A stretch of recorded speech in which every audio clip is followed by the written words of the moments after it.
Hello my dear students, well class 12। हमने पिछली class में ह्यूमन रिप्रोडक्शन चैप्टर का गैमेटोजेनेसिस टॉपिक स्टार्ट किया था, राइट। और हमने गैमेटोजेनेसिस टॉपिक में सिमेंटिक रिप्रेजेंटेशन देखा था, किसका? स्पर्मेटोजेनेसिस का। क्लियर? ओके। तो हमने ये जो फ्लो चार्ट देखा था, फ्लो चार्ट बनाया था, इसका सिमेंटिक रिप्रेजेंटेशन देखा था, इसी को ही हम एनसीईआरटी के थ्रू थ्योरी में पढ़ेंगे, ठीक है। So let's start. हाँ, देखो इसमें क्या लिखा है। The primary sex organ, the testis in the mails and the ovaries in the females produce gametes. इसमें भी यही कह रहे हैं कि जो प्राइमरी सेक्स ऑर्गन्स होते हैं, जो फीमेल में होते हैं वो ओवरीज होती है, जो मेल में होते हैं वो टेस्टिस होती हैं। अब जो टेस्टिस होती है वो स्पर्म्स प्रोड्यूस करती हैं, एंड जो ओवरीज होती है वो ओवम प्रोड्यूस करती हैं, ठीक है। और इसी प्रोसेस को, जिसमें कि ओवम और स्पर्म प्रोड्यूस होते हैं, इसी प्रोसेस को हम क्या बोलते हैं? गैमेटोजेनेसिस। हमने कल इसके बारे में बात करी थी, राइट। आगे देखते हैं। In testis the immature male germ sales, जिसको हम बोलते हैं स्पर्मेटोगोनिया। देखो, जो अभी मैच्योर नहीं है, ऐसी जर्म सेल को हम क्या बोलें? जो मेल जर्म सेल है, आगे चल के मल्टीप्लाई होगी और बहुत सारे क्या बनाएगी? स्पर्मेटोगोनिया। ये हमने कल देखा था, ठीक है। तो आप इस चार्ट में समझते जाइएगा और एनसीईआरटी समझते जाइएगा साथ में, ठीक है। सो इसमें क्या लिखा है? The immature male germ cells, जिनको हम क्या बोलते हैं? Spermatogonia, produce sperms by spermatogenesis. Spermatogenesis process के थ्रू क्या प्रोड्यूस करते हैं? स्पर्म करते हैं। जो कब स्टार्ट होता है ये स्पर्मेटोजेनेसिस? कब स्टार्ट होता है? ड्यूरिंग प्यूबर्टी, ठीक है। आगे क्या लिखा है? द स्पर्मेटोगोनिया, यानी कि जो डिवाइड होकर सेल्स बनी है, और ये कौन से फेज में? मल्टीप्लिकेशन फेज में है, ठीक है।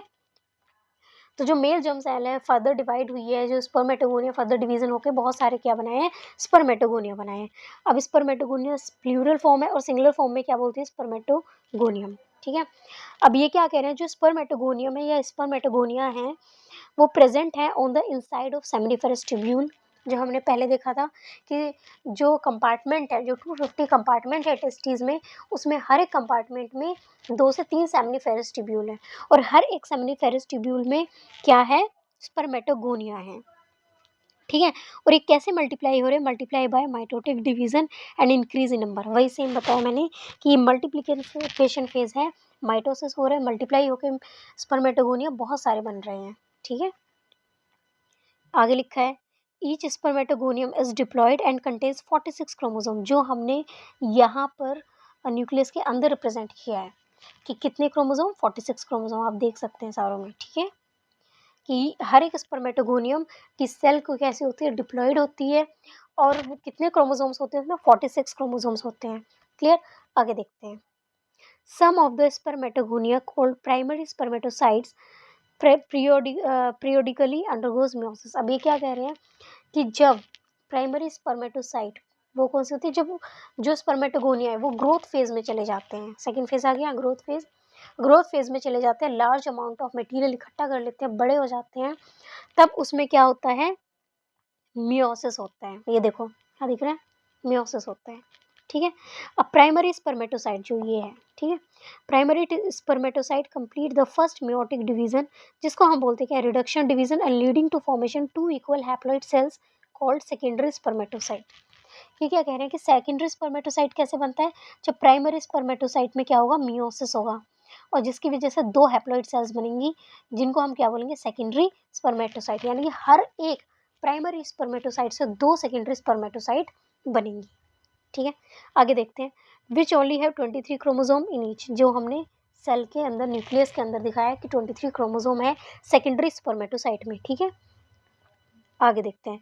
The secondary spermatocyte undergoes the second meiotic division to produce 4 equal haploid spermatids. अभी क्या कह रहे हैं कि जो सेकेंडरी स्पर्मेटोसाइट्स है वो फर्दर उनमें क्या होगा? सेकेंड मियोटिक डिवीजन होगा, जिसकी वजह से 4 इक्वल स्पर्मेटिड्स प्रोड्यूस होंगे। यानी कि ये एक तरह से माइटोसिस की तरह ही होगा, जिसमें जो रिडक्शनल डिवीजन नहीं होगा एक तरह से। यानी कि जितने क्रोमोसोम मियोसिस 1 में थे, उतने ही क्रोमोसोम मियोसिस 2 में आपको देखने के लिए मिलेंगे। क्लियर? आगे देखते हैं। हाँ, आगे क्या कह रहे हैं?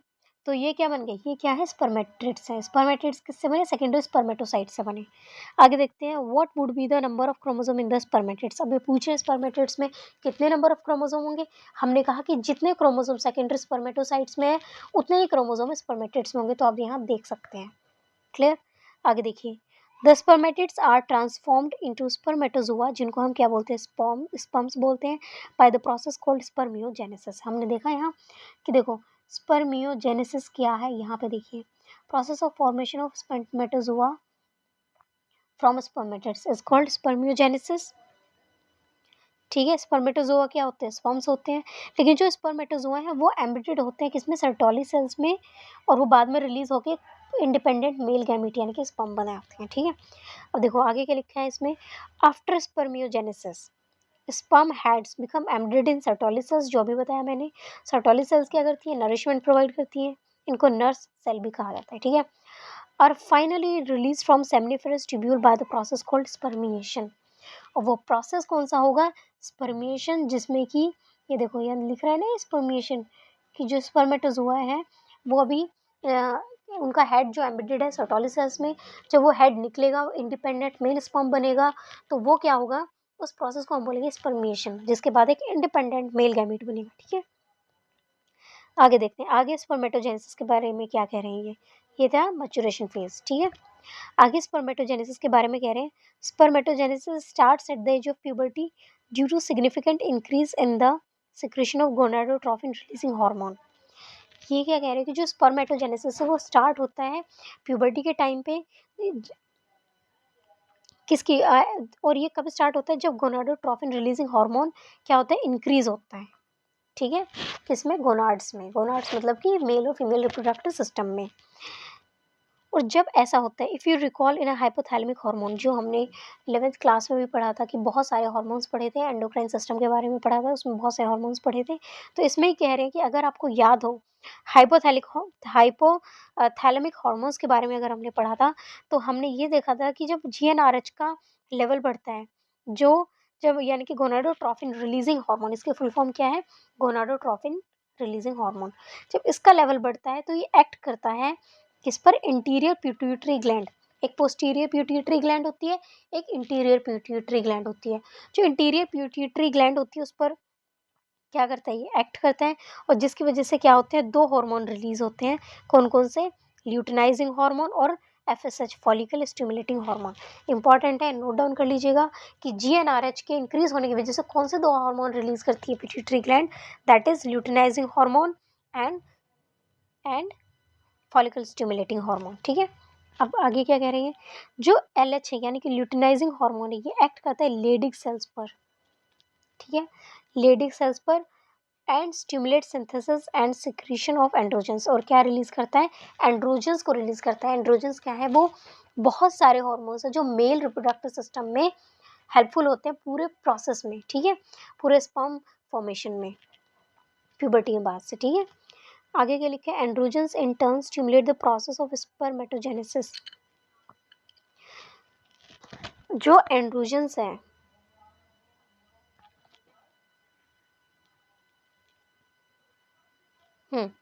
जो एंड्रोजन्स है, एंड्रोजन्स क्या करते हैं, स्टिमुलेट करते हैं स्पर्मेटोजेनेसिस प्रोसेस को, जो भी मैंने बताया। ठीक है, एफएसएच जो है वो सर्टोली सेल्स पे एक्ट करता है, जो नर्सिंग सेल्स हैं। ठीक है, और क्या स्टिमुलेट करता है, एक सेकंड क्लास, हाँ एक मिनट हम दोबारा देख लेते हैं। हाँ,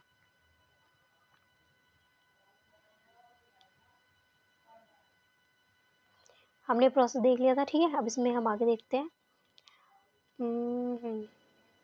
हाँ, तो इसमें क्या कह रहे हैं, एफएसएच एक्ट करता है सर्टोली सेल्स पे एंड स्टिमुलेट्स, क्या स्टिमुलेट्स करता है, secretion of some factors which help in process of spermiogenesis, जो स्पर्मियोजेनेसिस के प्रोसेस में हेल्पफुल होता है। स्पर्मियोजेनेसिस बताया मैंने कि स्पर्मियोजेनेसिस क्या होता है, कि जो ट्रांसफॉर्म करते हैं स्पर्मेटिड्स को स्पर्मेटोजोआ में।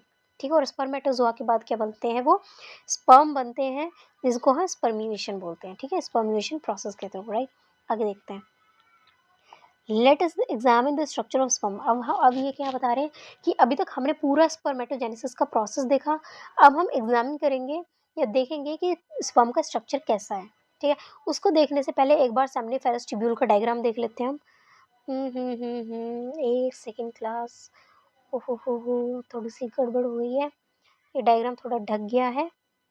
ठीक है, तो हम इसको एक बार देख लेते हैं, रुको रुको रुको रुको, हाँ ये देखो, सबसे पहले हम सेमनीफेरस ट्यूब्यूल का डायग्राम देख लेते हैं कि देखो ये एक सेमनीफेरस ट्यूब्यूल का डायग्राम है। एक 250 कंपार्टमेंट्स होते हैं, उनमें 2 to 3 सेमनीफेरस ट्यूब्यूल होती हैं और एक सिंगल का ये डायग्राम है, ठीक है, ये वाला,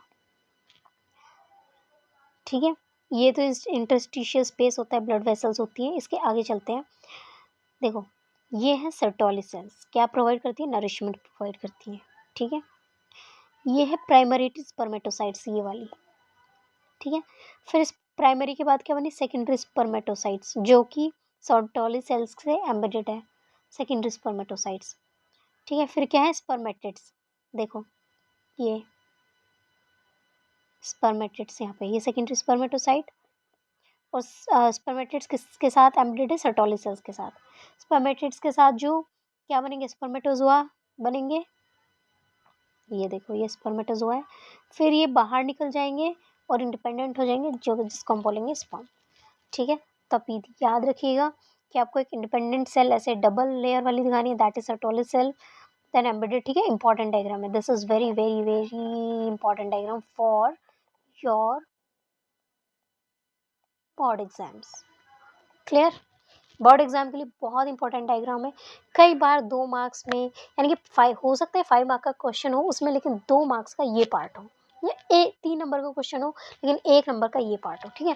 तो बहुत हाई चांसेस होते हैं इस तरह के डायग्राम्स आने के, तो ये बहुत इंपॉर्टेंट है, कर लीजिएगा, ओके। हाँ, काफ़ी इंपॉर्टेंट है, ठीक है। आई गेस इतना काफ़ी होगा मेरे लिए बोलना कि मैंने इतनी बार बोला इंपॉर्टेंट है, यानी कि बहुत इंपॉर्टेंट है, क्लियर।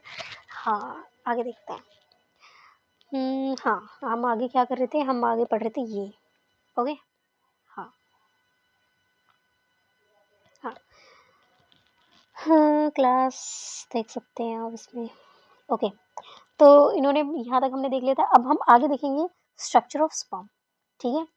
स्ट्रक्चर ऑफ स्पर्म की अगर हम बात करते हैं क्लास, तो स्पर्म के 3 पार्ट्स होते हैं, सॉरी 4 पार्ट्स होते हैं। हेड, यहाँ सर्कल करते जाएंगे, नेक, मिडल पीस एंड टेल, ये इंपॉर्टेंट पार्ट है, ठीक है। So it is microscopic structure. तो सबसे पहले क्या है कि जो स्पर्म है वो कैसा है, माइक्रोस्कोपिक स्ट्रक्चर है, and composed of head, neck, middle piece and tail, ये 4 इसके इंपॉर्टेंट पार्ट है। आप इसके अंदर लिखेंगे जो भी लिखेंगे, ठीक है। अब अगर सबसे पहले हम बात करते हैं हेड की, ये हेड है पूरा, ठीक है। जब हम हेड की बात करते हैं, एक सेकेंड क्लास, यार ये जूम क्यों नहीं हो रहा है यार, पता नहीं क्या इसमें फीचर।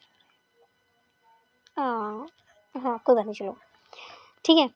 जब हम हेड की बात करते हैं, अब plasma membrane envelops the whole body of sperm. सबसे पहले अगर हम स्पर्म की बात करें तो पूरी जो लेयर बनी है ये स्पर्म की, यहाँ से यहाँ तक दोनों तरफ से पूरी सेल कवर है, किससे, प्लाज्मा मेम्ब्रेन से, ठीक है। Sperm head contains an elongated haploid nucleus. सबसे पहले ये देखेंगे स्पर्म सेल जो है उसमें क्या है, एक हैप्लॉइड न्यूक्लियस है, ये क्या है, एक हैप्लॉइड न्यूक्लियस है, क्या है, न्यूक्लियस कंटेनिंग क्रोमोसोमल मटेरियल, ठीक है। देखा, स्पर्म में क्या है, न्यूक्लियस है, न्यूक्लियस में क्या है, क्रोमोसोमल मटेरियल है, तभी बोलते हैं कि फादर का डीएनए आया है, ठीक है। तो फादर का डीएनए कैसे आया है, स्पर्म के थ्रू आया है, स्पर्म में क्या है, न्यूक्लियस है, ठीक है। आई गेस मुझे अब आगे और एक्सप्लेन करने की जरूरत नहीं है, ठीक है। आगे देखते हैं, the anterior portion of which is covered by cap like structure acrosome. देखो भाई, अब ये जो न्यूक्लियस है ना, न्यूक्लियस का जो, न्यूक्लियस के ऊपर एक कैप लाइक स्ट्रक्चर है, यानी भाई ताज भी है, ठीक है। तो कैप लाइक स्ट्रक्चर है, इसको हम बोलेंगे क्या, एक्रोसोम, ये बहुत इंपॉर्टेंट चीज़ है एक्रोसोम, इसके बिना तो स्पर्म कुछ भी नहीं है। देखो कैसे, देखो क्या लिखा है इसमें, इंपॉर्टेंट है, लिख दूँ मैं, ऑप्शंस में भी आ सकता है, बोर्ड एग्जाम्स में, नीट में भी आ सकता है, ठीक है। तो वेरी इंपॉर्टेंट, देखो इसमें क्या लिखा है, the acrosome is filled with enzymes that help fertilisation of ovum. वे क्या करें कि फर्टिलाइजेशन ऑफ ओवम, जब ओवम को फर्टिलाइज करना होता है तो ये एक्रोसोम बहुत इंपॉर्टेंट रोल प्ले करता है, क्योंकि एक्रोसोम में ऐसे एंजाइम्स होते हैं जो ओवम की लेयर्स को डिसॉल्व करते हैं, ठीक है। थोड़ा डिटेल में पढ़ेंगे बाद में, ये आप हायर क्लासेस में और डिटेल में पढ़ेंगे इसके बारे में, ठीक है। अभी एनसीईआरटी में आपको इतना ही पढ़ना है, एक आध चीज़ और भी हम इसमें बता देंगे, ठीक है। हाँ, क्योंकि एक्रोसोम में क्या है, देखो एक्रोसोम में क्या होता है, ये नोट डाउन कर लेना,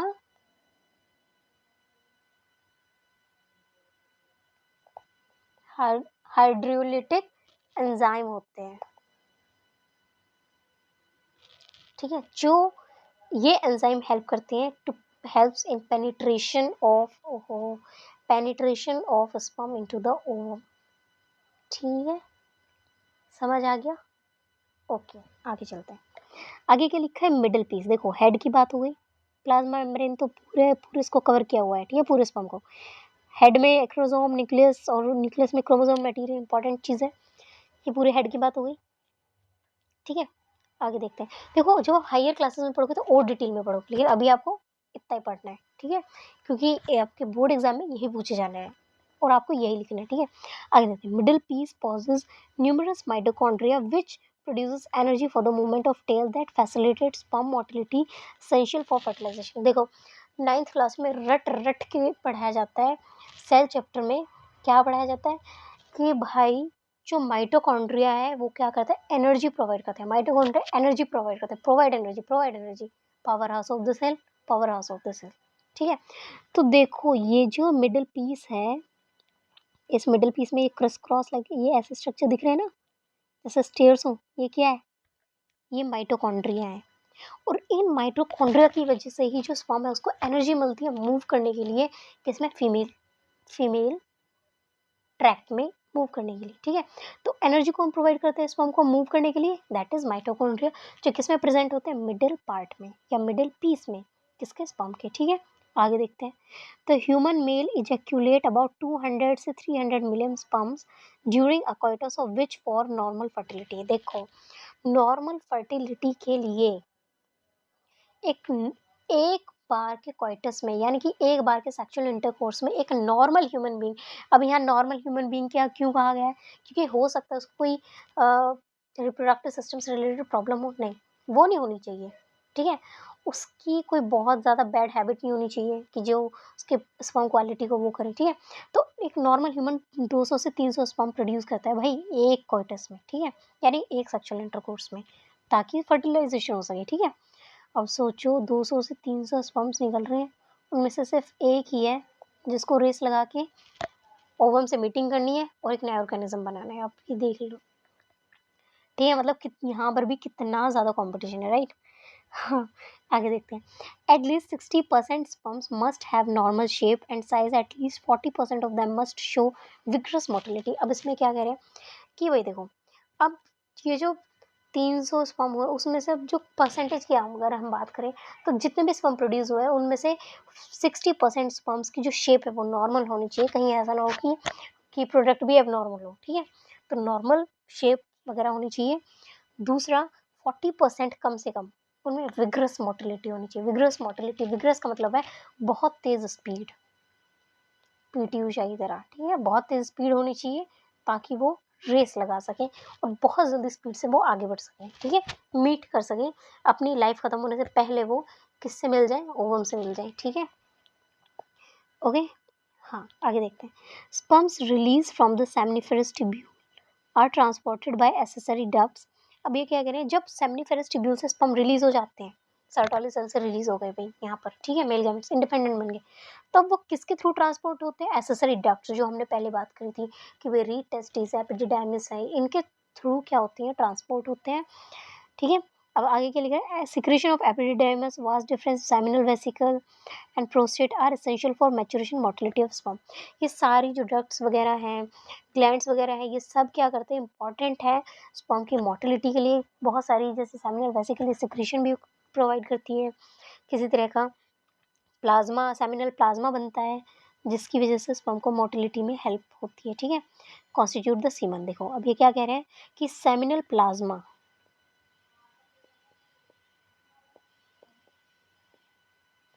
प्लस स्पर्म ये क्या बनाता है, सीमन बनाता है, ठीक है। प्लाज्मा इक्वली इंपॉर्टेंट है स्पर्म की मोटिलिटी के लिए, ठीक है।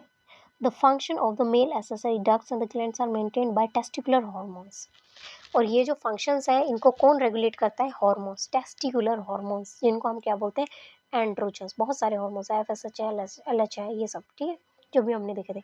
अब देखो इसमें एक चीज़ बची है क्लास, टेल। टेल का काम क्या है, जैसे नॉर्मल सेल्स में हमने 11th क्लास में देखे होंगे, बहुत सारे ऑर्गेनिजम्स में फ्लैजिला प्रेजेंट होता है, बैक्टीरिया है, फंजाई है, कुछ भी है, उसमें फ्लैजिला प्रेजेंट है जिसमें भी मूवमेंट में हेल्प करते हैं। जस्ट लाइक दैट टेल भी क्या करती है, helps in movement. Okay, I guess आपको ये क्लियर हुआ होगा। ओके क्लास, आगे क्या है, oogenesis। oogenesis हम करेंगे नेक्स्ट क्लास में। तो अभी तक हमने क्या करा है, स्पर्मेटोजेनेसिस यानी कि गैमेटोजेनेसिस का जो पार्ट है स्पर्मेटोजेनेसिस, हमने वो कंप्लीट किया है। अब हम oogenesis करेंगे नेक्स्ट क्लास में। oogenesis मतलब oogenesis मतलब formation of egg. Okay, so thank you class. अगर आपको मेरा पढ़ाया हुआ समझ में आए, या वैसे समझ में, हाँ समझ में आए, तो please like, subscribe and share कर देना, ओके, अपने फ्रेंड्स के साथ। And thank you so much, bye, Tata.